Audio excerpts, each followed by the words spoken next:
Welcome dear friends, dear student, new smart classes.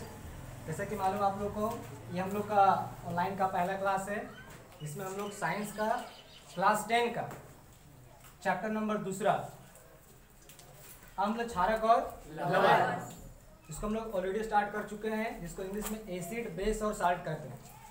ठीक है, हम लोग इस चैप्टर में अभी तक अम्ल और क्षारक का भौतिक गुणधर्म, लवण के बारे में कुछ ऑलरेडी हम लोग डिस्कस कर चुके हैं।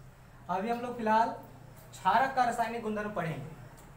अम्ल का रासायनिक गुणधर्म में हम लोग 5 रासायनिक गुणधर्म परसों के दिन पढ़े थे। आज हम लोग क्षारक का रासायनिक गुणधर्म पढ़ रहे हैं।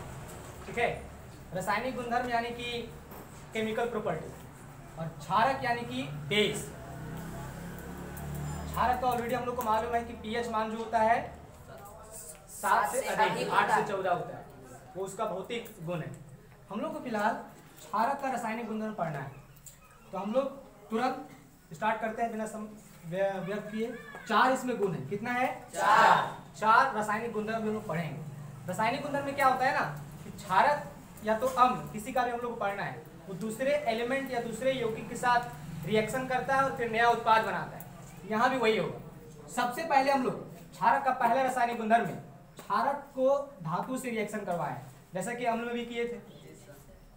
क्षारक धातु के साथ अभिक्रिया किया तो लवण और हाइड्रोजन बना दिया। ये इसका स्टेटमेंट होगा। क्षारक धातु के साथ अभिक्रिया करके लवण और हाइड्रोजन बनाता है। अम्ल का भी पहला प्रॉपर्टी यही था, अम्ल धातु से अभिक्रिया करके लवण और हाइड्रोजन का। क्षारक का भी वही है। जिस प्रकार अम्ल का हम लोग समीकरण लिखे थे रासायनिक गुणधर्म का, क्षारक का भी उसी तरह लिखेंगे। सबसे पहले क्षारक, तो क्षारक में हम लोग ऑलरेडी जानते हैं कि क्षारक का उदाहरण NaOH होता है। NaOH नाम भी बगल में लिख दिए हैं, सोडियम हाइड्रोक्साइड। पहले से भी आप लोग जानते हैं सोडियम हाइड्रोक्साइड। क्षारक का ये पहचान, आखिरी में OH आता है जी सर, और अम्ल में पहले H आता है। NaOH धातु, धातु में बहुत सारा धातु होता है, Fe हो गया, Ca हो गया, Na हो गया। यहाँ पे हम लोग लिए Zn, जड़न यानी कि जिंक। ठीक है, तो रिएक्शन करके लवण और हाइड्रोजन बनाता है। अब लवण में क्या बनेगा, अगर परेशानी होता है तो आप पहले हाइड्रोजन को निकाल दीजिए, हाइड्रोजन यानी कि H2, तो लवण बचेगा आपका यही। बैलेंस करके देखिएगा, बचेगा यही Na2ZnO। इसका नाम यहाँ पे लिख दिए हैं सोडियम जिंकेट, जो कि एक सॉल्ट है, एक लवण। क्योंकि हम लोग का क्षारक धातु से अभिक्रिया करता है तो लवण और हाइड्रोजन बनाता है, तो लवण का ये पार्ट हुआ Na2ZnO2, सोडियम जिंकेट। ठीक है, और बाकी हाइड्रोजन गैस निकल गया। यानी कि पहला प्रॉपर्टी यही है, क्षारक धातु के साथ अभिक्रिया करके लवण और हाइड्रोजन गैस देता है। ये रहा आपका समीकरण। समीकरण सबसे ज्यादा मैंडेट है, इंपॉर्टेंट है, वो याद रहेगा तो स्टेटमेंट उसका लैंग्वेज बनाना आसान होता है। अब आता है हम लोग दूसरा अभिक्रिया। ये भी हम लोग पहले पढ़े हैं। अम्ल में क्या था, अम्ल प्लस क्षारक मिलकर लवण और जल बनाता है, उदासीनीकरण अभिक्रिया। यहाँ पे चूंकि क्षारक का हम लोग प्रॉपर्टी पढ़ रहे हैं, रासायनिक गुणधर्म, तो क्षारक को पहले लिखेंगे। क्षारक अम्ल से अभिक्रिया करके लवण और जल बनाता है। क्षारक का उदाहरण दे दिए NaOH प्लस, अम्ल में हम लोग पहले से जानते हैं HCl, हाइड्रोक्लोरिक अम्ल, मिलके लवण यानी कि NaCl, खाने वाला नमक, सोडियम क्लोराइड प्लस जल बन गया। ये बहुत ही आसान है। इस अभिक्रिया को हम लोग उदासीनीकरण अभिक्रिया कहते हैं, क्योंकि हम लोग क्षारक आपस में अभिक्रिया करके उदासीन हो जाता है, लवण और जल का निर्माण करता है। तो ये हुआ दूसरा प्रॉपर्टी, बहुत ही आसान। तीसरा, अम्ल और क्षारक दोनों जल के साथ अभिक्रिया करता है, जल में विलय होता है।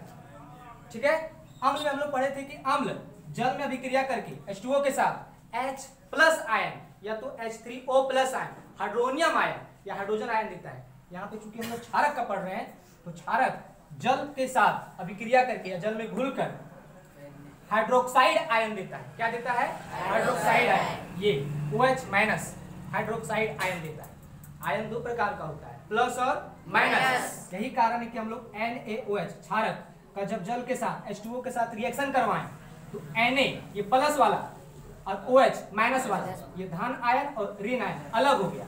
ये जो OH- है, इसी को कहते हैं हाइड्रोक्साइड आयन। 1 नंबर में पूछता है एग्जाम में कि क्षारक जल के साथ अभिक्रिया करके कौन सा आयन देता है?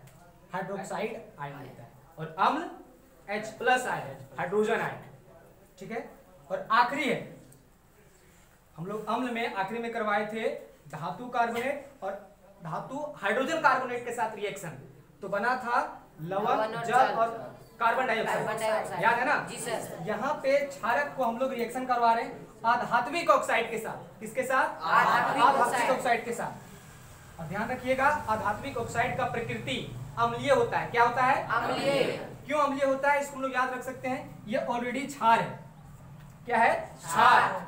हम लोग पढ़े हैं, अगर पहले से क्षार है तो अम्ल होगा, तब जाके लवण और जल बनता है। उदासीनीकरण अभिक्रिया याद है ना? दूसरा उदासीनीकरण अभिक्रिया एग्जाम में कभी पूछता है कि आधात्विक ऑक्साइड की प्रकृति कैसी होती है, तो आधात्विक ऑक्साइड की प्रकृति अम्लीय होती है, क्योंकि पहले से यहाँ क्षार रहता है। अम्ल और क्षार हम लोग पहले से पढ़े हैं, अम्ल क्षार अभिक्रिया करके लवण और जल बनाता है उदासीनीकरण अभिक्रिया से। समीकरण लिख देना है। क्षारक में हम लोग NaOH NaOH बार लिखे हैं, यहाँ पे लिखे हम लोग CaOH2 कैल्शियम हाइड्रोक्साइड। हम लोग लवण में पढ़े थे व्यंजक चूर्ण का निर्माण में, शुष्क बुझा हुआ चूना, याद है ना? यही है कैल्शियम हाइड्रोक्साइड। क्लोरीन के साथ अभिक्रिया करवाते हैं तो व्यंजक चूर्ण का निर्माण होता है, ये हम लोग पढ़े थे, ठीक है। तो कैल्शियम हाइड्रोक्साइड के साथ अब ध्यान रखो आधात्विक ऑक्साइड। आधात्विक ऑक्साइड, अधातु होता है तुम्हारा कार्बन, कार्बन एक अधातु है। आधात्विक ऑक्साइड बोला है यानी कि CO2 कार्बन डाइऑक्साइड होता है ना जी सर। तो अधातु की जगह C और ऑक्साइड की जगह O2, यानी कि क्षारक CaOH2 कैल्शियम हाइड्रोक्साइड जब रिएक्शन किया CO2 के साथ तो लवण और जल बन गया। जल का फॉर्मूला हम लोग पहले जानते हैं H2O, और लवण में है तुम्हारा, बैलेंस करके देख लीजिए Ca और CO3, कैल्शियम कार्बोनेट इसको कहते हैं। क्या कहते हैं? Calcium carbonate. इसका सामान्य नाम है चूना पत्थर, संगमरमर, यही सब ये ऑलरेडी हम लोग लिखे हैं। CaCO3 यानी कि कैल्शियम कार्बोनेट, चूना पत्थर। तो इस तरह से क्षारक का 4 रासायनिक गुणधर्म एक बार फिर शॉर्ट में बोल रहे हैं। सबसे पहला, क्षारक धातु के साथ अभिक्रिया करके लवण और हाइड्रोजन बनाता है। स्टेटमेंट एक एक एग्जांपल लिख देना, हो जाएगा। क्षारक अम्ल के साथ अभिक्रिया करके लवण और जल बनाता है, उदासीनीकरण अभिक्रिया। तीसरा, क्षारक जल के साथ अभिक्रिया करके हाइड्रोक्साइड आयन देता है। स्टेटमेंट भी याद रखना है, समीकरण भी। और चौथा और आखिरी, क्षारक आधात्विक ऑक्साइड के साथ अभिक्रिया करके लवण और जल बनाता है। आधात्विक ऑक्साइड की प्रकृति अम्लीय होती है। बाकी सबका वहाँ पे रासायनिक नाम और सूत्र लिख दिया गया है। उम्मीद करते हैं आप लोग को समझ आया है। वीडियो पसंद आया लाइक कीजिए, शेयर कीजिए और सब्सक्राइब जरूर कीजिए। धन्यवाद।